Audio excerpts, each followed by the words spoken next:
תחילה למדנו להשתמש באפליקציית הביטספורט, שבה אפשר להשתמש במשחקים רבים ובאופציות רבות.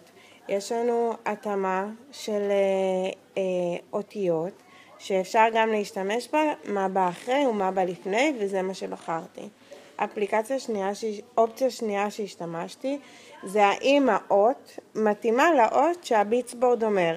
יש אופציה של השמעה ושל הצגת תמונה. עכשיו נראה את זה. באופציה זו, הילד היה צריך לסמן, האם זה ט' וזה לא נכון. מופיע לנו האות ד', אז היה צריך לעשות X.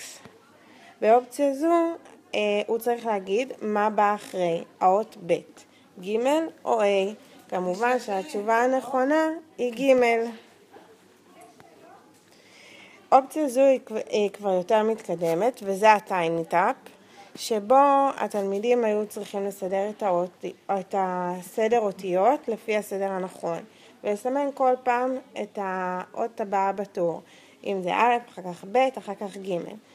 בין המשחקים, לאחר מכן, היה צריך לעבור לחיות, שזה קצת יותר מורכב, כי אין את האות עצמה ורואים רק תמונה. לאחר מכן יש רק תמונות שבהם צריך לסדר, וזה לתלמידים המתקדמים יותר, הגבוהים יותר, אז עליהם לסדר קודם ארנב, אחר כך גמל, דג ובסוף היפופוטם. זה המשחק, זה השלבים, יש את כל האותיות.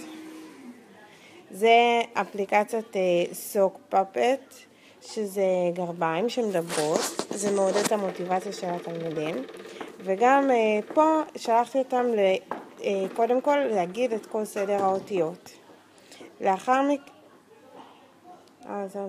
לאחר מכן הם היו צריכים ללכת לחפש במילון, כשיוספה ומושיקו מתווכחים על איזושהי מילה שהם לא יודעים מהי.